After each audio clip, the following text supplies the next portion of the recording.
Hi there, friends. This is Emily Craig, and it is Tuesday, the 17th of December, 2019. And it's been several days of really listening very hard to what is going on with this impeachment. And the content is in between the lines, and we all know this, okay? What the press is saying is the most shallow and irrelevant bullshit. What's really going on, I think, is that the left, who have bought in to the globalist inclusiveness, who have bought into imperial morality and ethics, okay? The imperial morality is that anybody can have sex anytime with anybody, and extra kids and extra people can be culled, and everything is just business anyway, and we've just got to carry on. We've just got to carry on with freedom. It's about freedom. And the right wing is saying that's no way to have a society in which anybody can trust anybody, all right?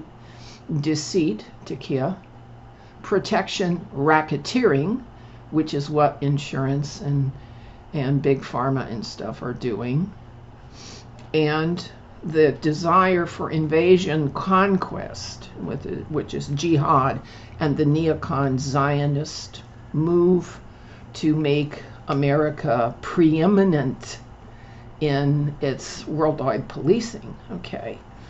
Those are acceptable doctrines on the left. Those are okay. Those are not acceptable doctrines on the right. And so there are a couple of things that are going to need to happen, because the left are not communists in the way that the communists who took over Russia or the communists who took over China. They're a different flavor. These are patriotic communists. Listening to Pelosi talk, she's pleading for the existence of her party. Brennan is trying to save the United States. And listening to Jim Comey, it didn't occur to him that not paying attention to where the process came from or where it was going is a symptom of sedition, all right?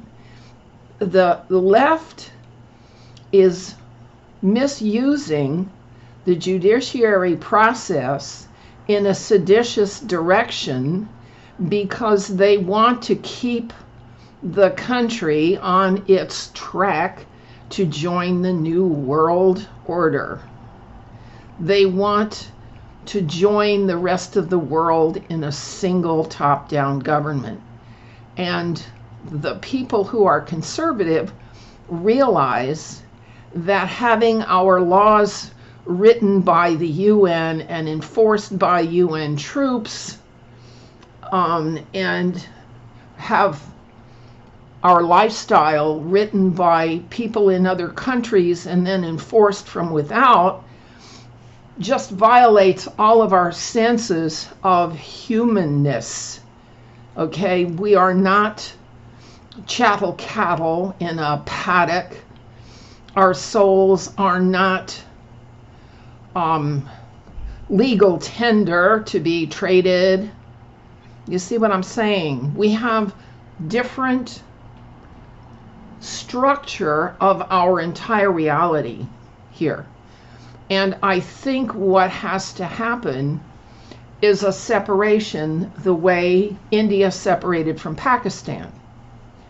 Because India exhibits and enjoys a lot of the human rights that come out of British law, just as the United States does.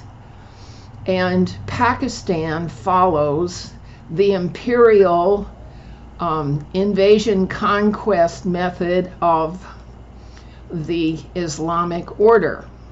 Okay, so there are the imperialists who want everybody controlled by one regime, and there are those who believe in and connect with an individual soul who say, no, that's not how we run our lives, by top-down diktat from somebody who doesn't live with us, doesn't live among us, and that we can't trust. These are two different ways of thinking, and they are not compatible. I think the least we can do is acknowledge that these 2 points of view do not go well together. Okay. I think a good place to start in the resolution of this values conflict between imperial ethics versus personal ethos connected to the accountability principle we call God. These are two completely different worldviews. And as a problem or conflict intervener, what I would say is the first step toward negotiating this conflict is to set up a state of amnesty that keeps the left people from all being taken down to Gitmo and prosecuted for treason, and establish the conditions that allow the people who want to feel some trust that the rule of law will be followed and adhered to and conformed to, that the borders will be, for the time being, sealed against the undocumented masses, that there's no way to predict what their behavior is going to be, and process migrants one by one. They have to be vetted and have to be checked to see whether they are willing to assimilate and adopt the laws of this land. This land has its own laws, and the people who have been here a long time don't believe that it's either necessary or appropriate for our land and our laws to be overrun and overwritten by an imperial ethic that is both cynical, nihilistic, and too vested in behaviors that the conservative people find unable to trust. We can start with amnesty for the people of the deep state and kind of freeze frame, because the fact is that our president has not committed any crime, either a felony or a misdemeanor or anything. He hasn't done anything wrong at all, and the entire government has been frozen in place anyway. And we have to negotiate where the globalist partisans are going to have place, and where the people who are into individual morality and a connection to God can have a safe place also. I mean, if the people of Islam want to have enclaves where they are safe, then certainly the people of Christianity or Sikhism or Baha'i or the Anabaptists, or there are lots of groups that are Pacific groups that are threatened by taqiyya, jizya, and jihad, not to mention the abuse of women and little girls. All right, there are lots of people, and this is not about Islamophobia. This is about behavior, baby. This is about how people treat each other in a civil society. And deceit, saying one thing and doing something else, is not permitted here in the West. And setting up protection rackets like Big Pharma has done And, you know, we have the insurance companies that have set up a protection racket. We have lots of protection rackets to think about, including the high-tech protection racket that social media has set up to guarantee that language in use by people in their postings doesn't veer past certain boundaries. My problem with that is that the boundaries of the social media are so far to the left.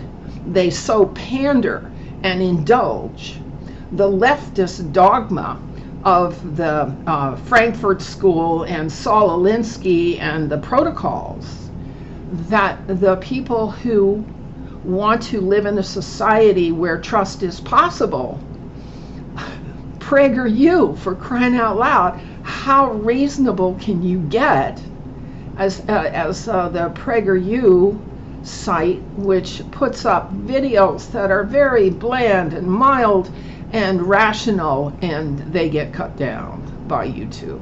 And that's just unacceptable. That's not civil behavior. So we have some conflict to begin to confront and address as conflict, and not just as these two parties wrangling and back and forth bitching and pissing and moaning at each other. That's not going anywhere, friends. The stuff in the media is not going anywhere except to make things worse. The stuff that's on the TV is making things worse because it is driving working people away from being able to sort things out in a rational and coherent and salient manner. So let's start thinking about this Civil War in a new way, the way that it actually is. It's a conflict of values, and we need to negotiate our way to find safe places for the people who want things one way or who want things another way, because you throw everybody together with the deceit involved in backroom legislation of globalist top-down diktat, and you will have a civil war. Is that what? Well, some people would say that that's what the left wants, is a civil war. They want a third world war. They want war. Why? Because it's profitable. You make money on war, honey. Let's not do that, all right? Let's think about taking a different path. Try on that idea for size. See ya. Bye-bye.